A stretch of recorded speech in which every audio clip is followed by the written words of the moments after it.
제가 지난주까지 읽은 책이 하나가 있는데 그 책 제목은 교회에서 상처받은 사람들이란 제목의 책입니다. 교회에서 또 선교 단체에서나 특별히 또 이단에서 상처를 입은 미국 성도들을 중심으로 어느 미국 목사님이 쓴 책인데 제가 그 책을 읽다가 약 30년 전 제가 전도사 시절 때 윤원주학교 담당으로 섬기고 있었을 때 한 어린아이를 상처 입히고 울게 만든 생각이 났습니다.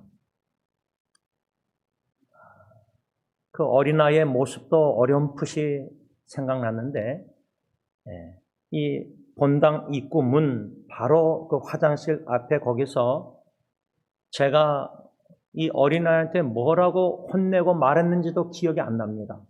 그런데 기억나는 것은 그 아이가 엉엉 울었다는 겁니다. 전도사로서 뭣도 모르고 이래야 된다 저래야 된다는 규칙과 규정과 규율과 뭔가 애들이 떠들고 막 모르겠어요. 뭘 어떻게 했는지 모르겠는데 그 책을 읽으면서 나도 성도를 상처입혔구나. 그 어린아이를 30년 전에 상처입혔구나. 그런데 그 추억 외에도 얼마나 수없이 설교를 하면서 성도님들의 마음에 상처를 입혔을까 내가.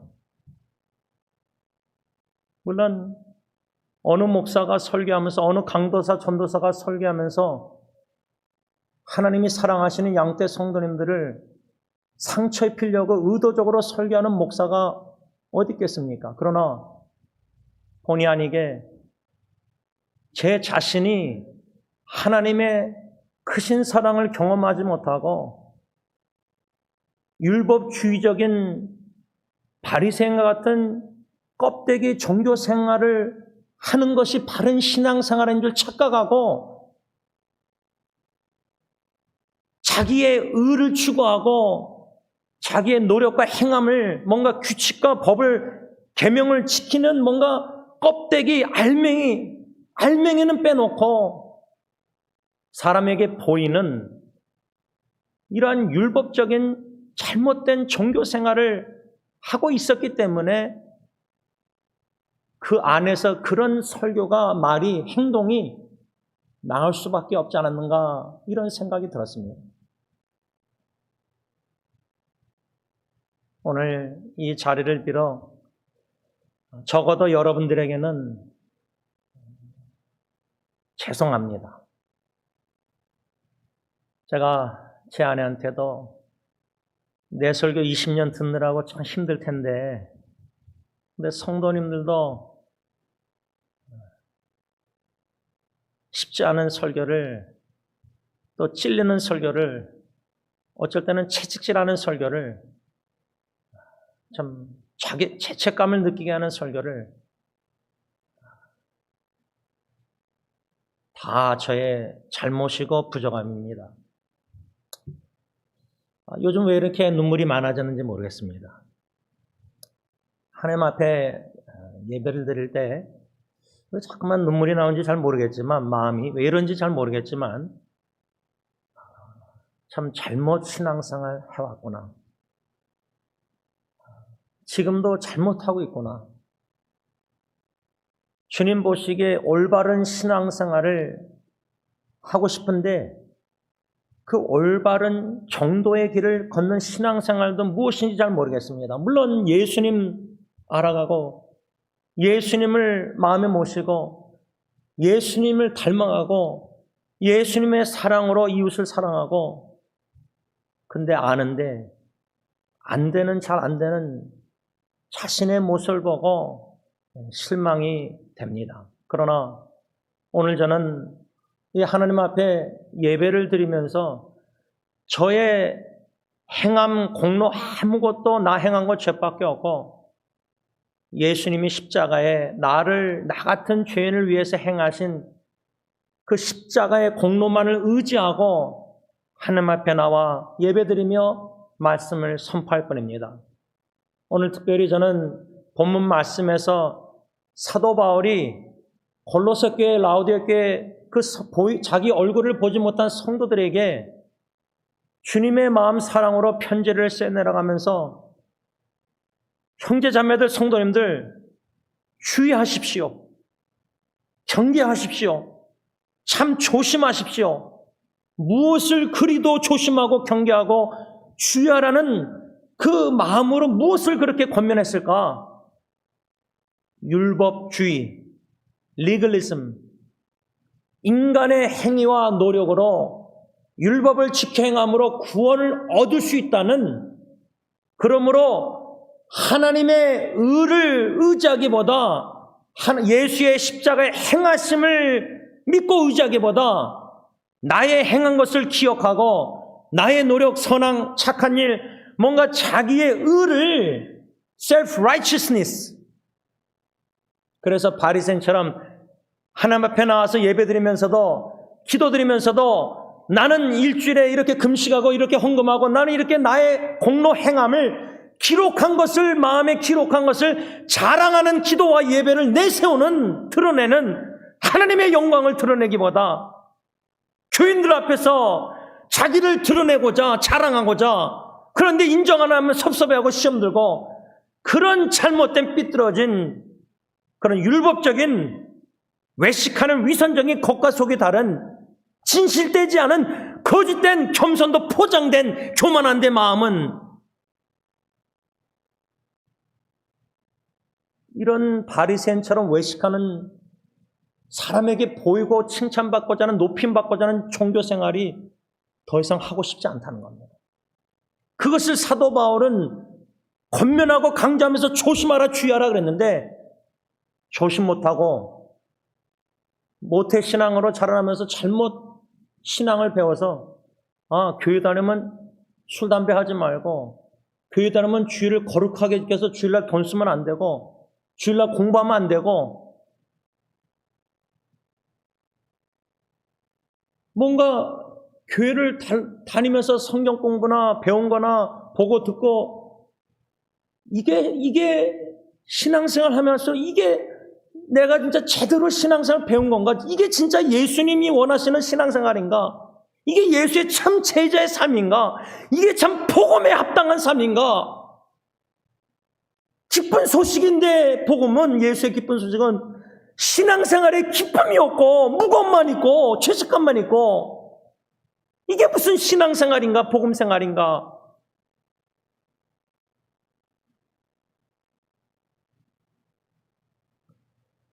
이러한 영적 고민과 씨름과 갈등과 눈물과 발버둥 침이 적어도 한 번씩은 있으셨을 겁니다. 오늘 사도 바울은 이러한 씨름과 갈등과 고민과 기도와 몸부림침과 율법주의를 경계하고 조심하고 주의하고, 이것은 껍데기 잘못된 종교생활이다.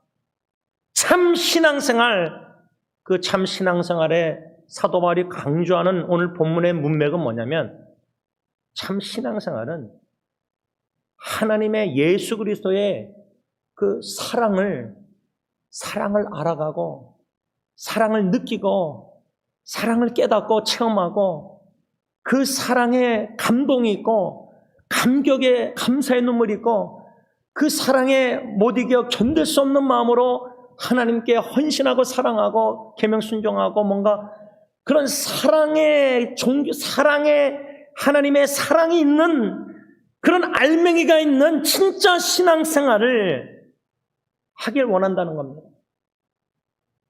그러한 하나님의 사랑을, 그리스도의 사랑을 알아갈 때, 깨달아갈 때, 우리가 이 율법주의적인 삐뚤어진 잘못된 껍데기 종교생활을 극복하고 이겨나고 승리할 수 있다는 겁니다.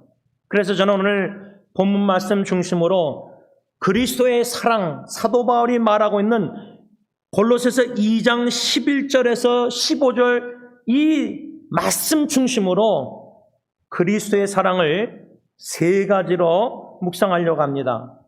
첫째로 오늘 본문 골로새서 2장 11절 12절을 제가 현대인의 성경으로 읽겠습니다.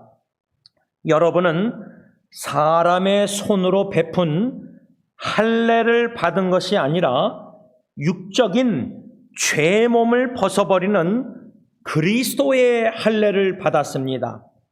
여러분은 세례를 받음으로 그리스도와 함께 땅에 묻혔고 또한 그리스도를 죽은 사람 가운데서 다시 살리신 하나님의 능력을 믿음으로 그분과 함께 다시 살아나게 된 것입니다. 이 11절, 12절 말씀에 우리가 적어도 여러 번 들어서 기억하는 단어가 나옵니다. 그 단어가 뭐죠? 구약에는 할례. 그 남자 아기들 피부를 베는 뭔가 할례라는 단어는 우리가 교회를 다니면서 좀 들어봤습니다. 더 익숙한 단어는 오늘 본문에 뭐가 또 나오죠? 12절에 세례. 세례를 베푼다 할 때 세례라는 단어도 여러분들 익히 들어 아시지 않습니까?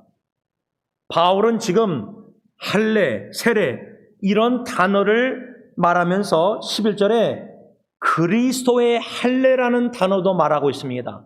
근데 이런 성경 단어들이 좀 생소하고 좀 들어도 이게 무슨 뜻인가? 무슨 문맥에서 사도 바울이 왜 이런 할례라는 단어를 쓰고 왜 세례라는 단어를 썼을까? 할례라는 단어를 먼저 생각할 때 할례란 사람의 마음을 깨끗이 해야 할 필요성을 상징했다. 할례는 그냥 남자아기의 피부를 베는 게 아닌가? 근데 상징적인 의미는 우리 사람의 마음을 깨끗게 해야 할 필요성을 상징하는 게 할례라는 겁니다. 하나님을 믿음으로 오는 죄의 깨끗함의 외적 바깥의 표징이 바로 할례라는 겁니다. 우리가 하나님의 은혜로 예수 그리스도를 믿어 구원받았을 때 육체의 죄의 몸을 벗어버리는 영적 할례를 받았습니다. 그것을 한마디로 말하면 거듭남, 중생, 회심의 새로운 창조, 새 사람이 되었다 그 말입니다. 그래서 사도 바울은 이 편지를 써내려가면서 11절, 12절에 할례를 말하면서 곧 육의 몸을 벗는 것, 현대의 성경은 할례란 육적인 죄의 몸을 벗어버리는 이 그리스도의 할례를 우리가 예수 믿는 자들이 받았다. 그 말은 옛사람 죄를 쫓는 죄의 법을 따르는 옛사람 이 육체의 법, 로마서 7장의 사도 바울이 내 안에 두 법이 있다. 하나는 육체의 법으로서 내 옛사람의 죄악된 육체의 일을 도모하는, 갈라디아서 5장에 우리가 성령의 열매를 얘기하지만 그 전에는 육체의 열매를 얘기하고 있습니다. 육체의 일을, 성령의 거스리는.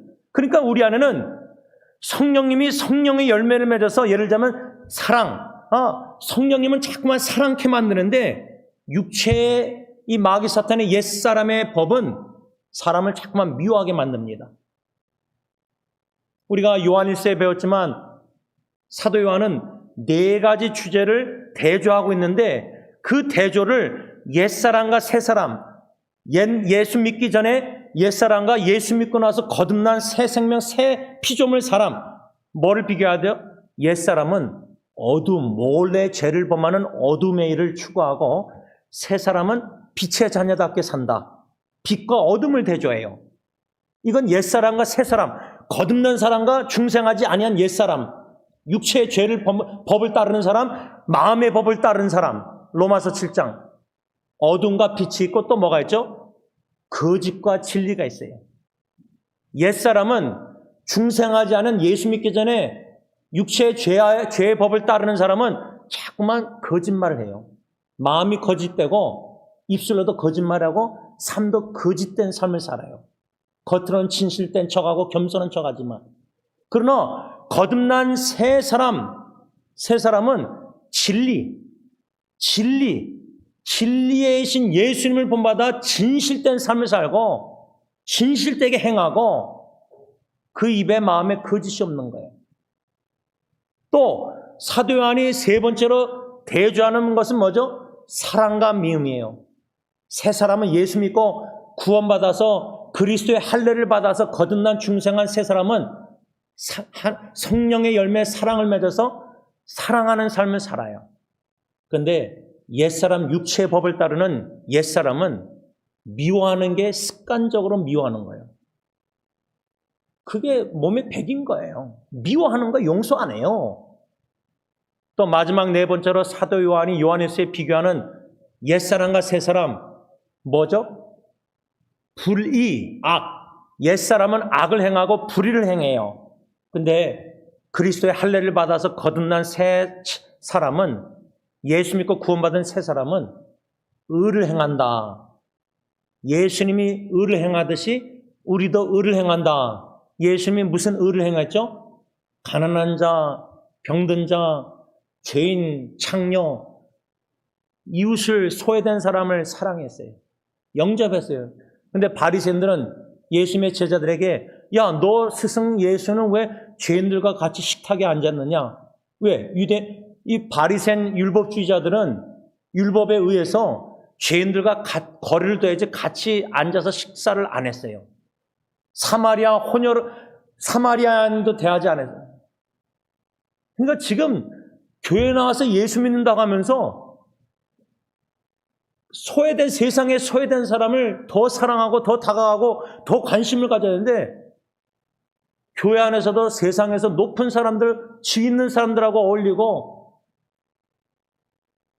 마태복음 25장에 양과 염소를 구분할 때 주인이 와서 주님이 하셔서 야, 너희들 노숙자, 너희들 저 창녀들, 너희들 저 죄인들, 너 저희들 동성연애자들 마음으로 죄인이라고 거리 두고 복음 전하지 않고 사랑 안 하고 오히려 정죄하고 저는 죄인이다. 죄인을 위해서 예수님이 오셔서 십자가에 죽으시고 기쁜 소식을 전하는데 우리끼리 기쁜 소식 전하고 우리끼리 사랑하고, 그게 무슨 기독교고 그게 무슨 신앙이고 복음 생활입니까? 정죄하는 것은 바리새인들은 잘했어요. 마음으로 판단하고 아유 저 더럽고 노숙자 냄새나고 죄인, 그게 그리스도의 할례로 예수 믿고 거듭난 새 사람의 삶입니까? 아니, 예수님이 냄새난다면 우리에게 올 수가 없죠. 이 죄악된 세상에. 우리가 하나님과 원수된 죄인으로서 원수 사랑하라는 예수님의 말씀 실천을 직접 옮기셨는데 우리는 원수 사랑 안 해요. 우리 부부싸움 할 때 원수 같은 남편, 원수 같은 아내 용서 안 하는 것, 그게 무슨 그리스도의 사랑이에요. 그게 무슨 그리스도 할례 받은 자예요. 그게 무슨 새 사람의 삶이에요. 옛 사람의 삶이지. 용서하지 아니하고 마음으로 판단하고 흠만 찾아내고 비판만 하고 마음으로 정죄하고 저 사람보다 내가 낫고 저 사람은 자기 의가 나는 그런 동성연애자 죄를 범하지 않으니까, 나는 노숙자처럼 게을러서 마약하고 그래서 마음으로 이렇게 안 하냐. 그건 뭡니까? 다 이런 게 내 안에 그런 것들 다. 그게 참 신앙입니까? 그게 그리스도의 할례 받은 새 사람의 삶입니까? 그게 예수님을 닮은 삶입니까? 우리가 이런 고민을 해야 된다는 겁니다. 우리가 신앙 잘한다고 착각하면 안 됩니다. 잘 못하고 있습니다. 우리 기독교인들. 뭐 내세울 게 뭐 있습니까? 우리끼리만 신앙생활 하는데 사랑하고. 사도 바울은 할례라는 단어를 사용할 뿐만 아니라 세례, 너희가 세례로 그리스도와 함께 장사 죽었고 또 죽은 자들 가운데서 예수를 일으키신 하나님의 역사를 믿음으로 말미암아 그 주님 안에서 저와 여러분들이 함께 일으키심, 이런 성경 구절이 너무 어렵습니다. 제가 2주 전에 엔세나다 멕시코 청소년 집회에 우리 갔었을 때 주제가 갈라디아서 2장 10절 그리스도와 연합, 그래서 제가 설교를 준비하면서 우리 교회 옛날에 나왔던 우리 청년 하나가 이젠 신문에 나올 정도로 죄를 보면서 청소년 감옥에 갔을 때 제가 한번 찾아간 적이 있었어요. 그 친구가 아토피 걸려가지고 막 긁어서 피를 그냥 너무 흘리니까. 근데 감옥 가서 그게 났어요. 피부가, 아토피가. 그런데 그 친구가 감옥에서 나와서 여기다가 타투를 했는데, 여기다 했는데 갈라디아서 2장 20절을 짧은 걸 해놨더라고요.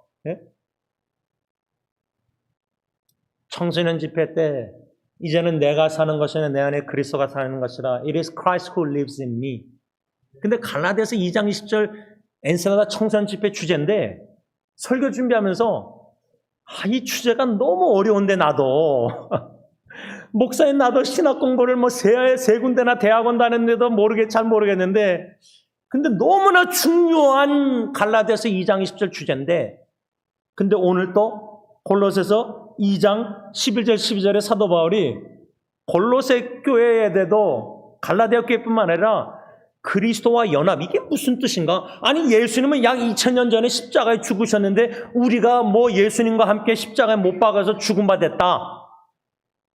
우리는 2000년 후에 태어났는데 육신적으로 생각하면 뭔가 영적인 의미가 있는데 무슨 의미일까? 예수님과 함께 십자가에 못 박아서 우리가 옛사람이 장사된 바 됐다. 그리고 하나님의 영이 성령님이 죽으신 예수님을 다시 살리셨을 때 우리도 그리스도와 연합돼서 그때 다시 살아났다. 이 말은 우리가 예수 믿었던 하나님의 은혜로 그 순간 예수님의 복음 듣고 예수님의 사랑을 느끼고 예수 믿은 그 구원의 첫사랑을 경험한 그때에 그리스도와 할례를 받았다. 세례받았다. 옛사람이 예수님과 장사됐다. 예수님과 함께 부활했다. 이 말은 예수 믿었던 그 순간에 그리스도와 할례를 받고 세례받았다는 것은 옛사람은 예수님과 함께 십자가 장사 죽었다. 예수님이 죽음에서 부활했듯이 함께 우리가 다시 살아나서 그래서 제가 이 중생이란 단어 리본 커피숍도 스타벅스가 아니라 리본이 있습니다. 거듭났다. 다시 태어났다. 죽은 자가 다시 살아났다. 옛사람은 죽었고 새 사람이 됐다는 거예요. 새 사람. New creation. 새 피조물이 됐다는 거예요. 그러면 옛사람의 제가 청소년들에게 설교하면서 나는 대학교 1학년 대학부 집회 때 수련회 때 요한복음 6장 1절로 15절 말씀으로 성령이 강하게 역사서 회개의 눈물, 감사의 눈물, 헌신의 눈물 예수 믿었을 때 그 전까지는 저의 옛사람의 목적은 돈을 많이 버는 것이었어요. 근데 예수 믿고 나서 새 사람의 새로운 목적은 예수님을 위해서 살고자 헌신해서 목사 되겠다고 대학교 1학년 때 그렇게 된 거예요. 그러니까 새 사람이 되면 옛사람과 새 사람의 차이 디퍼런스는 목적도 바뀌고 모든 게 180도 뒤바뀌는 겁니다. 이젠 더 이상 거짓말할 때 양심에 찔림이 없는 그게 아니라 거짓말 한마디로 과장으로 잘못 뱉었을 때 양심에 가책 찔림이 있는 거예요. 사랑하는 새 사람의 삶을 사는데 미워할 때 자신 있게 미워하는 게 아니라 가책을 느낄 수밖에 없는 거예요. 왜? 새 사람이 되었으니까. 거듭났으니까. 충성했으니까. 그래서 세례라는 의미가 상징이 뭐냐면 옛 생명, 옛 사람에 대한 죽음이고 새 생명에 대한 부활, 새 사람이 되었다는 겁니다. 그걸 상징하는 거예요. 그래서 세례를 받아야지 구원받았고 천국하고 세례 안 받으면 천국에 못 가고 이것도 다 잘못 이해하는 거예요. 세례는 물세례는 상징하는 거예요. 상징, 심벌리즘. 그러니까 예수님을 믿고 그리스도의 할례로 옛사람은 죽고 그리스도와 함께 새 생명, 새로운 사람이 되었다. 그 구원의 첫 순간 사랑 예수 믿었던 그 순간 그거는 우리 자신도 스스로 몰라요. 잘. 저는 대학교 1학년 같아요. 그러니까 하나님이 사랑하사 창세전에 선택하여 구원하셨을 때 구원받은 하나님의 선택된 백성 우리가 누군데 함부로 판단합니까?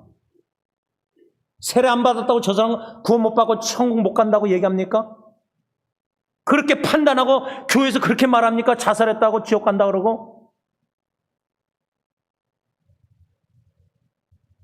그렇게 말하는 모든 것들은 저는 제 생각에는 다 율법주의적인 삐뚤어진 잘못된 종교생활에 익숙한 분들이 자살하면 지옥 간다.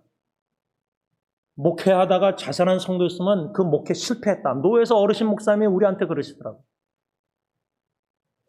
근데 여러분, 연예인들이 자살하고 정신질환 이런 거 볼 때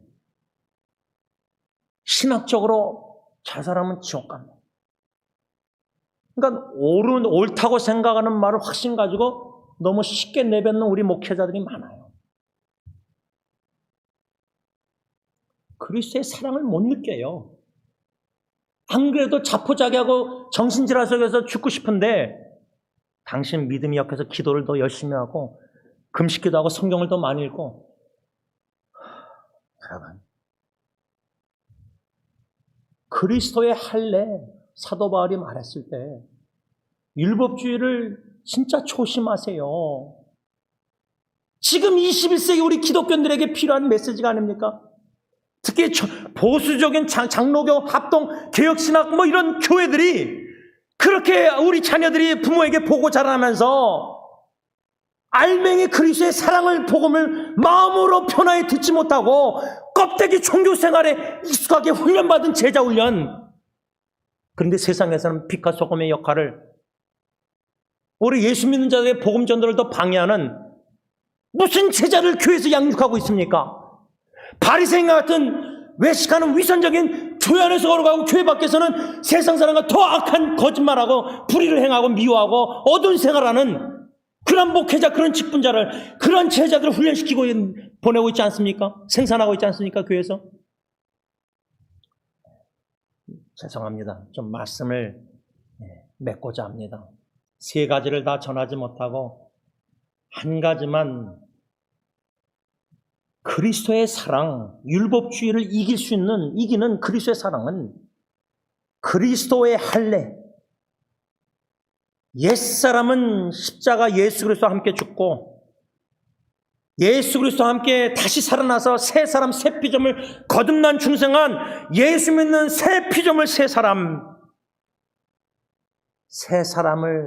저와 여러분들을 되게 하시고자 예수 그리스도 영원한 생명이신 예수님이 저와 여러분들의 모든 옛사람의 모든 과거 현재 미래 원죄까지 다 지시고 앞으로도 또 지을 죄까지도 다 짊어지시고 우리를 위해서 십자가에 죽으심으로 말미암아 우리가 옛사람이 함께 죽고 예수님이 부활하심으로 다시 살아나심으로 우리가 새 생명, 새 사람으로 새로운 사람이 되었다는 겁니다. 이 그리스도의 사랑, 그리스도의 할례를 통한 그리스도의 사랑을 첫 번째로 우리가 알아갈 때에 더 깊이, 더 넓게, 더 높게 알아갈 때, 그리스도의 할례로 사랑으로 나 같은 사람이 새 사람이 되었다는 이 자체가 얼마나 기적인가 어떻게 할 수 있느냐? 내가 개가 잠언에 보면 토한 것을 돌아가서 먹듯이 미련한 자는 똑같은 죄를 거듭 짓는다. 그런 자신의 원치 않는 로마서 7장 바울이 나는 마음의 법을 하나님의 계명을 순종하고 싶은데 나는 이 육체는 육신의 법을 자꾸만 육체의 법을 따라서 죄를 짓는구나. 권고한 사람이로다 탄식의 그 기도를 보면은 내가 내 자신의 영적 싸움에 원치 않는 죄를 자꾸만 습관적으로 범하는 모습을 보면서 내가 내 자신을 얼마나 미워하고 싫어할 정도로 괴로울 때에 이러한 옛사람의 죄의 놀라운 능력도 예수 십자가의 할례로 죽으심으로 부활하심으로 나를 새 피조물 창조 거듭난 중생 새 사람으로 만드셨다는 이 기적, 거기에 놀라운 그리스도의 사랑을 우리가 알아갈 때 그 크신 하나님의 사랑으로 말미암아 나 같은 죄인은 감격 속에서 감사의 눈물을 흘릴 수밖에 없다 그 말입니다. 기도하겠습니다. 사랑의 주님, 빛의 자녀인데 진리를 행해야 되는데 진실되어야 되는데 사랑하며 의를 행해야 되는데 오히려 옛사람의 습관대로 어둠에 몰래 죄를 짓고 진실되지 못하고 사람 보기에는 진실되지 모르지만 불꽃 같은 거룩한 눈으로 나의 심장, 양심, 폐부 모든 걸 보시는 주님 앞에서는 너무나 걸레처럼 거짓된 사람 마음, 사랑할 줄도 모르고 근데 미워하는 건 너무 잘하고 판단하고 정죄하는 것은 쉽게 습관적으로 나오고 용서하고 이해하려고 인내하고 참고 섬기고 겸손히 그건 너무 힘들고 의를 행해야 된다는 거 알지만 저절로 옛사람 습관대로 불의를 행하는 자신의 모습 볼 때 이 정도로 걸레 같은 죄인인데 예수의 의로운 깨끗한 옷을 입혀주시고 의롭다 칭해주시고 모든 죄를 사해주시고 새 사람으로 새 창조의 역사를 이루신 성삼일체 하나님의 구속의 사랑에 감사함을 듭니다. 죽을 때까지 성령님, 아버지 하나님 예수 그리스도의 구속의 사랑을 깊이와 넓이 많이 높임을 나의 옛 습관을 직시하면서라도 깨닫게 하시사 깨끗하게 예수의 피로 죄사해 주시고 예수의 의로운 옷을 입혀주시고 새로운 사람으로 의롭다 칭해주시고 보배롭고 존귀 여기시는 그 하나님의 그 크신 사랑으로 인해서 그저 감동감화 감사 찬양 경배 영광 헌신 오직 예수 그리스도를 믿고 의지하여 그리스도의 사랑으로 율법적인 옛사람의 외식하는 위선적인 모든 죄악된 것을 다 벗어버리고 날로 새롭게 하여 주시옵소서.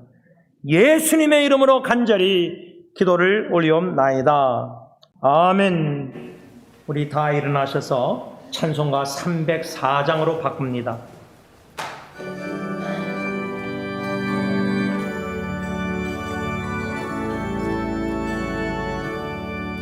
그 크신 하나님의 사랑 마음을 허며 못하네.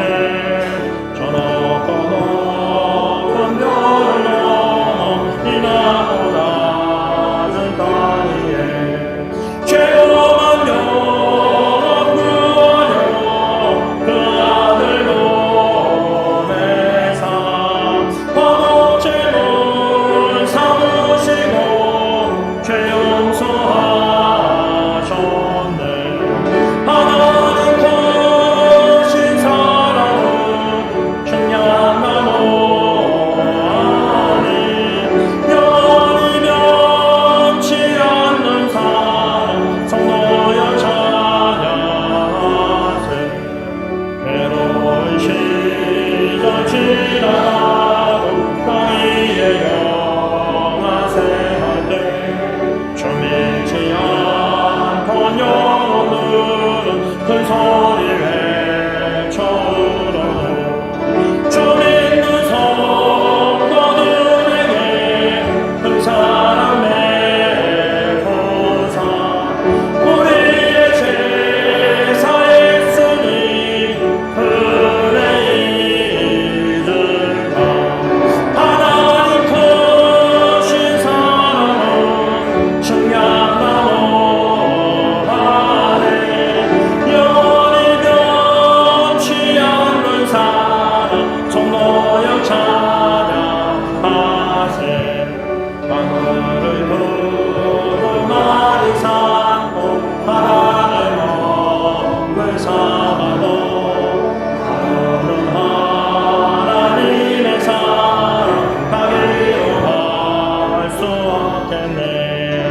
하나님의 크신 사랑 그 어찌 닿았을까.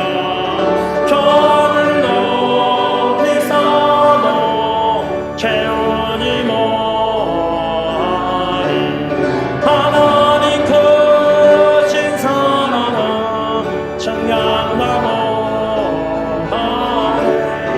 영원히 변치 않는 사랑 성도여 찬양하세.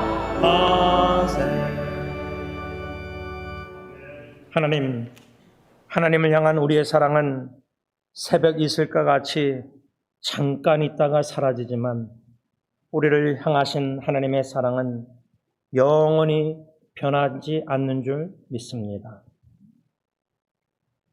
이제는 우리의 모든 죄를 십자가에 대신 짊어지신 우리 주 예수 그리스도의 그 은혜와 독생자조차도 전혀 아끼지 아니하시고 우리 같은 하나님과 원수된 죄인의 구원을 위해서 십자가에 내어주신 아빠 아버지의 그 크신 사랑하심과 성령 하나님의 교통하심이 예수 그리스도의 할례로 말미암아 새 사람이 되어 새 창조의 역사를 주신 성령의 인도하심 따라 새 사람답게 살기를 간절히 소원하는 모든 하나님의 자녀들과 교회 위에 이제부터 영원토록 함께 있을지어다. 아멘.